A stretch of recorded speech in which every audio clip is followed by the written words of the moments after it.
center in Houston, where there are some 3,000 people taking shelter here. I know you've been out. Give me a sense of what you're learning about the magnitude of the devastation. Well, the devastation is historic. It exceeds anything we've ever seen before. We had initially a Category 4 hurricane make landfall several days ago, pounded coastal communities, pounded Corpus Christi and Victoria and Rockport, did significant wind damage and flooding damage. But then the storm has become a tropical storm and just parked on the Gulf Coast, has moved over towards the Houston region, and has just been dumping in the neighborhood of 50 inches of rain. And we haven't seen a storm just sit and rain and rain and rain, and that flooding has been widespread. We've had over 2,000 high water rescues. We've got people who are seeing their homes destroyed, and this facility here, the George R. Brown Convention Center, has the capacity for about 5,000 who've lost their homes. We're at about 3,000 right now, but it's expected to be full by the end of the day. I know that the estimates are starting to come in about damage and devastation.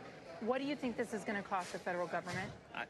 I think the damage is going to be very extensive. It's premature. We don't have a specific cost estimate, and part of the reason is the focus right now, quite rightly, is on saving lives. There are still people in very real jeopardy, and so, you know, for folks who are at home, if you see water rising, try to get to a safe place. Don't go to your attic. The attic is a very dangerous place to be unless you have an axe or something to get through the roof.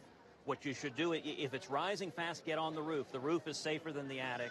And let me especially encourage you, don't get in your car and try to drive into water. Unless it is an emergency, the most dangerous thing you can do is go in a car driving into fast-moving water. And so the focus right now of state officials, of local officials, of federal officials is on search and rescue.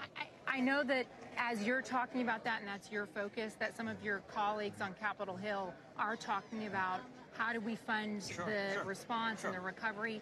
But Peter King of New York specifically, he's tweeting at you that he plans to vote for funding even though you didn't vote for Sandy funding. Can you give us a sense of what you expect from your New York, New Jersey, Connecticut colleagues? Oh, look, there'll be plenty of time for politics, and I'm not going to worry about political sniping.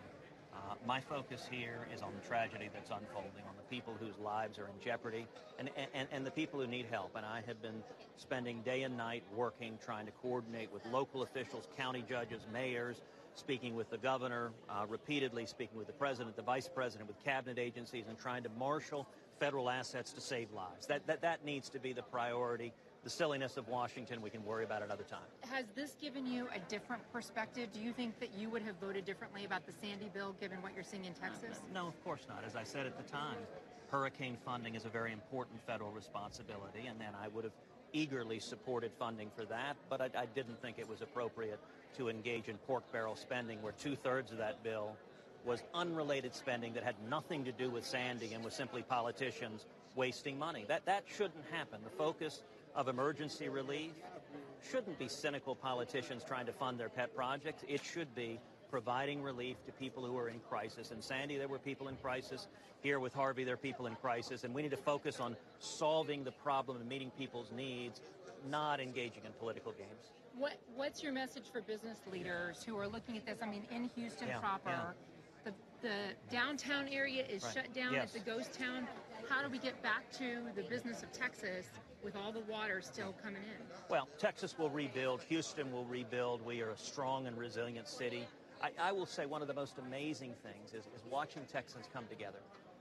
It's in the face of disaster, in the face of adversity, Texans come together, are stronger. There are hundreds of individual citizens who've just gotten on their boats and are rescuing their neighbors. You know, the city put out a call, if you've got a flat-bottom boat and you can help, come do it. We're seeing people here at the convention center, we're seeing people just drive in with armfuls of diapers and blankets.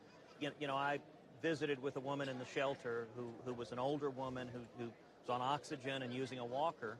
She described having to walk down her street in waist-high water, pushing the walker. My mom uses a walker. I can't imagine how difficult that was. And she was picked up by a big truck from Gallery Furniture, a big furniture store here in Houston, terrific furniture store.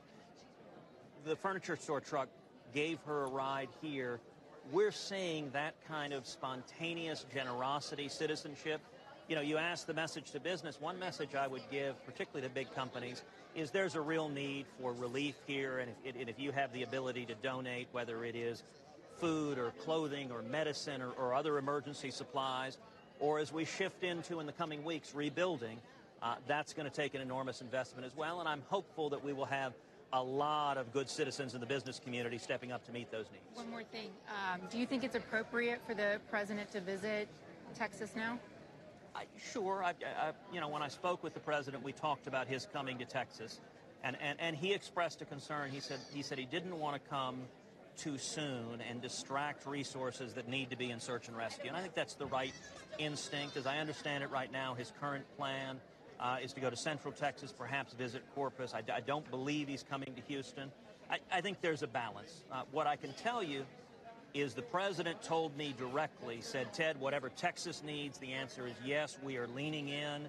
When he conducted a cabinet meeting, he told the cabinet members, lean in aggressively. Everything we can provide, do it as quickly as possible. The vice president called me immediately after that meeting and conveyed that personally. And I got to tell you, that's the experience I've had with every cabinet member I've spoken to in the last 72 hours, is they've been saying, what resources does the state need? How can we mobilize? How can we be there? It's really been impressive, the coordination and cooperation we're seeing. Senator Ted Cruz, thank you so much for your time today, sir. Appreciate that. As I said, there are some 3,000 evacuees now here taking shelter and more coming in all the time. The rain is relentless at this point. We're still looking at a real active flooding situation in Houston, guys. All right, Contessa, thank you. Contessa Brewer with Senator Ted Cruz.